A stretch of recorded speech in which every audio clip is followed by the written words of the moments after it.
আসলে সত্য কয়জন আবার জানতে চায় বা জানার চেষ্টা করে, তবে যেটা সত্য সেটা সত্যিই। একদিন আমারও ঘর ছিল, বাড়ি ছিল, স্বপ্ন ছিল, আপন ছিল, রক্তের ছিল, এখন কিছুই নাই। তাই তো আমি চৌমনি কিসমতে বরফপুর বাসায়, এতটাই দুঃখী আমি। এই পৃথিবীতে টাকা নারীর জন্য মানুষ আপনি ক্ষতিও করে,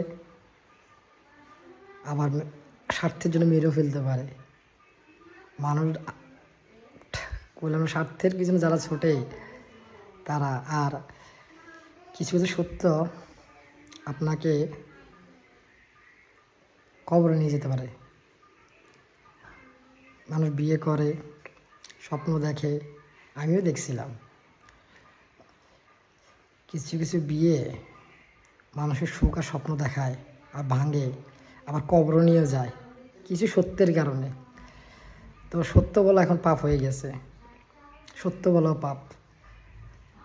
বাঁচবো কিনা জানি না, কারণ আমি পারিবারিক পলিটিক্সের শিকার। কিছু কিছু ঘটনা থাকে যেটা মিথ্যা না, পুরোপুরি সত্য। কেউ জানুক আর না জানুক, আল্লাহ জানে। আবার কিছু কিছু দেখবেন আপন মানুষরা একটা ছেলে, ভালো ছেলেরে যখন সবার সামনে খারাপ বানার চেষ্টা করে, তাহলে বুঝে নেবেন ওখানে স্বার্থ আছে। নাহলে একটা ছেলে হঠাৎ করে কেন খারাপ হবে? ঠিক আছে। আর যারা একটা সময় দেখেন সাক্ষী দেয়, দেয়, তারাও মনে হয় স্বার্থে তাদের ঠিক করা। এই মানুষগুলো খারাপ বলে, বুঝছেন? বলছিলাম আপন মানুষদের আর এই সমাজের কিছু খারাপ মানুষদের কথা। তা যাক, আল্লাহ জানে কোনটা সত্য কোনটা মিথ্যা। টাকা দিয়ে সব করা যায়, কিনা যায় এই পৃথিবীতে। সব কিছু করতে পারেন টাকা দিয়ে, যা ইচ্ছা তা খাইতে পারেন, ঘুমাইতে, যা এভরিথিং। বাট টাকা দিয়ে নিজের জীবন বাঁচানোর জন্য আল্লাহ যখন রোদের টান দিবে, তখন কবর সবারই যেতে হবে। কবর একদিন, আখিরাতে সবার হিসাব হবে। ভালো থাকেন, বাঁচে থাকলে দেখা হবে, মরে গেলে মাফ করে দিয়েন।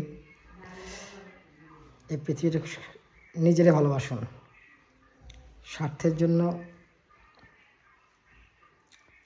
আপন মা বাবা, ভাই বোন, শ্বশুর শাশুড়ি, এভরিথিং, ফুফু খালা যা আছে, স্বার্থের জন্য এপিতে আসলে কেউ আপন না আল্লাহ ছাড়া। এই কথাটা কেউ বিশ্বাস করবে না। কেন? যেদিন আমার মতো পারিবারিক পলিটিক্সের শিকার হবেন, সেদিন বুঝবেন আসলে আমার কথাটা। যারা পড়ছে তারাই বুঝবে একমাত্র, যারা পড়ে না তারা কখনোই বুঝবে না। কারণ সত্য যাচাই করে বা কয়জন, জানার চেষ্টা বা করে কয়জন? তাহলে একটা ছেলে 6 বছর কাতার কীভাবে থাকে, তখন পাগল ছিল না? এই আর কি। ভালো থাকেন, আল্লাহ হাফিজ। বাসে থাকলে দেখা হবে।